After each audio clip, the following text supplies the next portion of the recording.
आणि आता बातम्यांचा सविस्तर आढावा घेऊया। बच्चू कडूंच्या आंदोलनासंदर्भात कोर्टाकडून सुमोटो याचिका दाखल करण्यात आलेली होती आणि संध्याकाळी 6 पर्यंत मोर्चाचं स्थळ रिकामं करा असे आदेश नागपूर खंडपीठाने दिलेले आहेत। त्यामुळे आता या सगळ्याबाबत बच्चू कडू काय नेमकी भूमिका घेणार ते पाहणं महत्त्वाचं असणार आहे। एक अतिशय महत्त्वाची या घडीची ही मोठी अपडेट संध्याकाळी 6 वाजेपर्यंत म्हणजे बरोबर 1 तासांमध्येच जी आंदोलन स्थळ आहे, जी मोर्चाची स्थळ आहे ती सगळी रिकामी करा असे आदेश नागपूर खंडपीठाने दिलेले आहेत। त्यामुळे आता बच्चू कडूंच्या आंदोलनासंदर्भात कोर्टाकडूनच या सगळ्याची दखल घेण्यात आलेली आहे। सुमोटो याचिका दाखल करून घेण्यात आलेली आहे। संपूर्ण नागपूरमध्ये मोठी वाहतूक कोंडी देखील या सगळ्या आंदोलनामुळे पाहायला मिळालेली होती।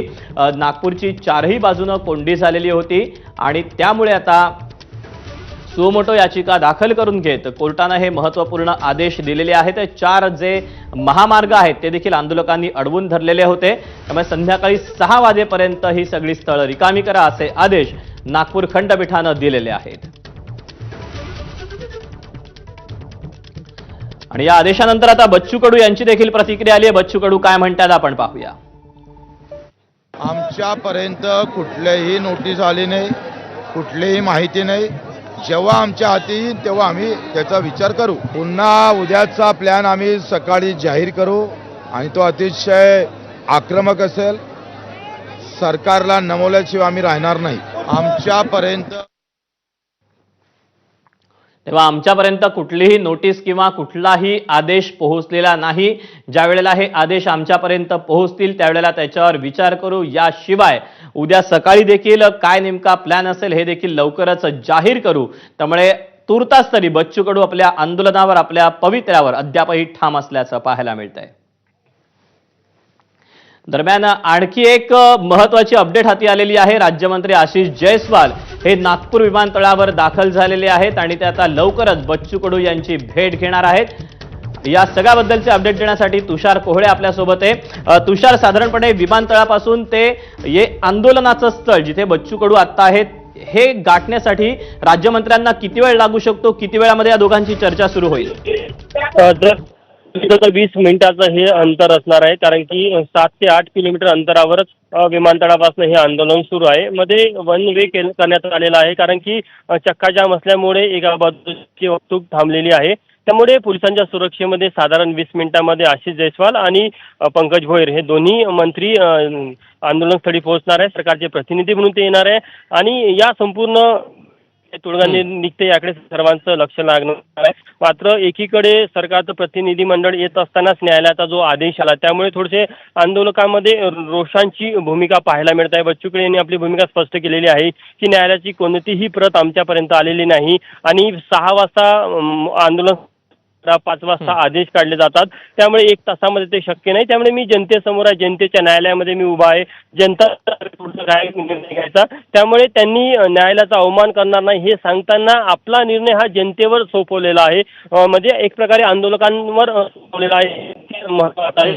आता आज जे येणार आहे त्यामध्ये सरकारचे प्रतिनिधी म्हणून जे 2 मंत्री येणार त्या राज्य सरकारने या 2 मंत्र्यांना काय आव्हान घेऊन पाठवलं आहे, राज्य सरकारला बच्चू कडू यांच्या किती मागण्या मान्य करतात हे बघणं महत्त्वाचं आहे। मी तुला थोडंसं थांबवतोय। आशिष जयस्वाल यांची प्रतिक्रिया आहे, ती प्रतिक्रिया आपण ऐकूया, प्रेक्षकांना दाखवत आणि मग पुन्हा तुझ्याकडे येतो। पाहूया आशिष जयस्वाल काय म्हणतात। श्री बच्चू कडू आणि इतर काही शेतकरी नेते यांनी जो आंदोलन सुरू केलेलं आहे त्या संदर्भामध्ये कालच माननीय मुख्यमंत्री महोदयांनी बैठक आयोजित केली होती आणि त्या बैठकीमध्ये सर्व उच्चस्तरीय मंत्रालयाच्या सर्व विभागाच्या सचिव आणि मंत्री यांना बोलवण्यात आलं होतं। परंतु माननीय बच्चू कडू साहेब आणि इतर जी काही शेतकऱ्यांचे नेते आहेत ते काही मुंबईला त्यांना येणं शक्य नव्हतं।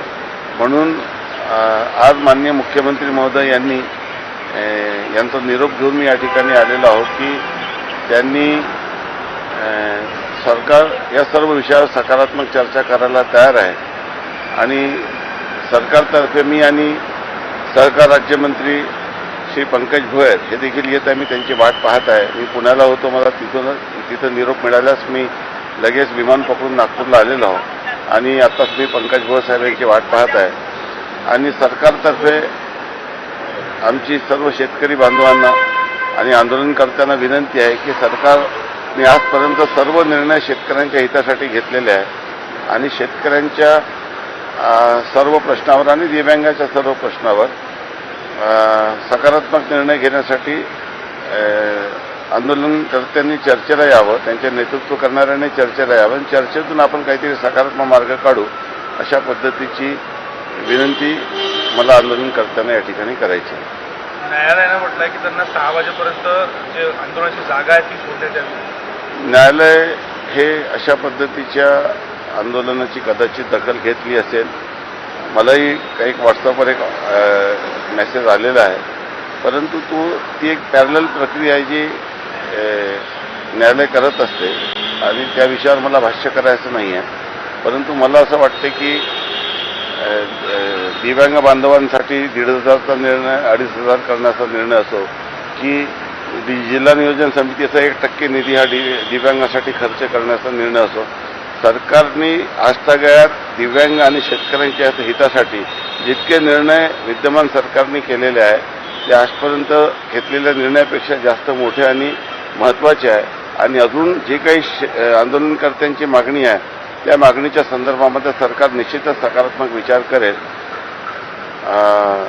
मी नागपूरला आलेलो आहोत, पंकज घोष साहेब यांची वाट बघत आणि त्यांचं आगमन होताच आम्ही दोघंही आंदोलनकर्त्यांशी चर्चा करण्यासाठी जाणार आहोत. काढून घे तिथनं ते ऑडिओ इतका प्रॉब्लेम आहे.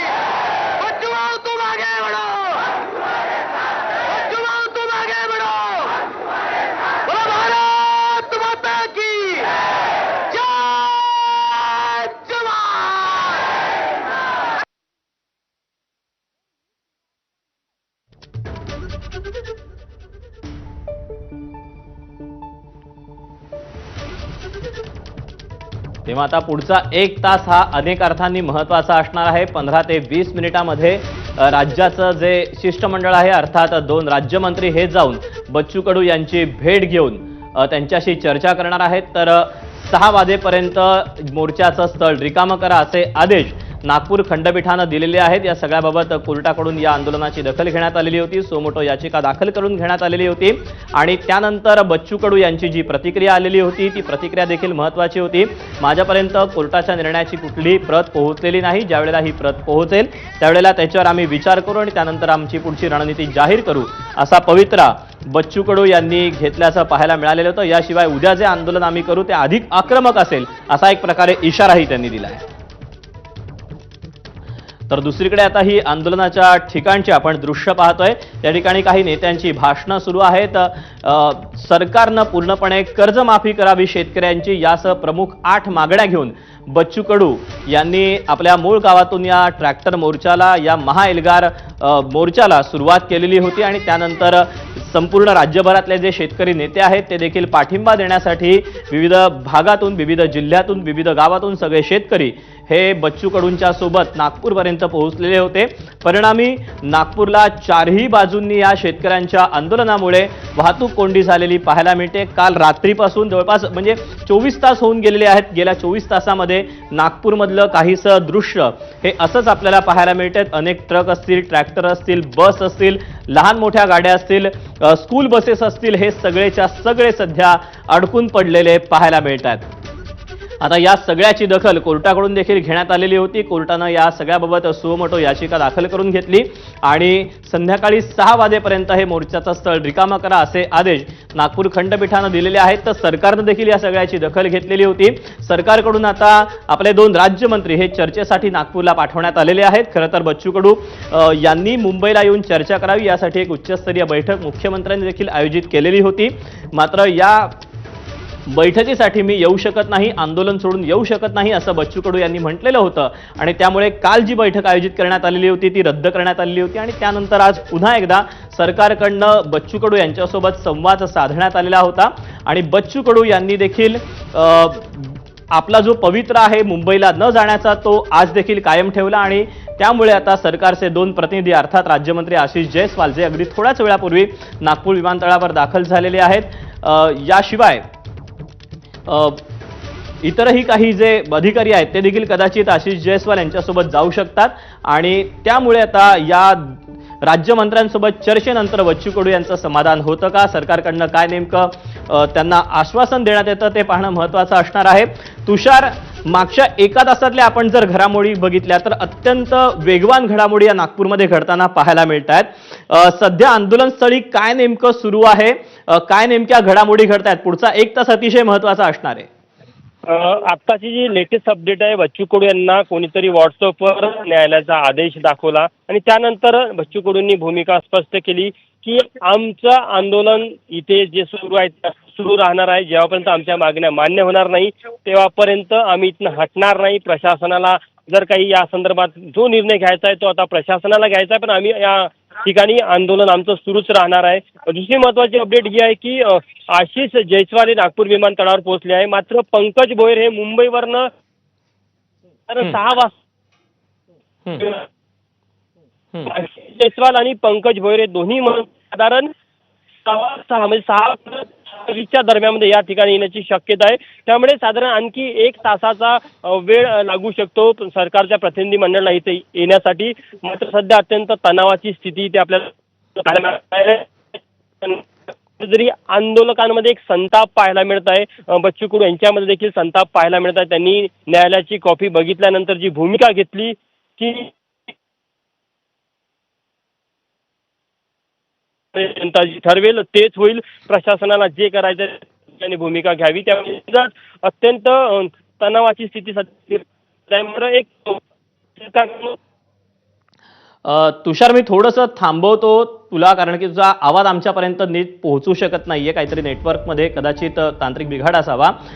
तुर्तास जे महत्त्वाचे अपडेट आपल्या हाती आलेले आहेत त्यानुसार आता राज्यमंत्री आशिष जयस्वाल हे नागपूर विमानतळावर पोहोचलेले आहेत. मात्र सरकारचे जे दुसरे राज्यमंत्री आहेत ते यांना यायला साधारणपणे 6, 6:15 वाजू शकतात. त्यामुळे त्याच्यानंतर कदाचित ते बच्चू कडू यांच्यापाशी जाऊन चर्चा करतील. मात्र बच्चू कडू यांना देखील त्यांच्या एका कार्यकर्त्याने व्हॉट्सअपवरची कोर्टाची प्रत दाखवली होती. त्यानंतर मात्र त्यांनी देखील आपला पवित्र आंदोलनाचा कायम ठेवला आहे.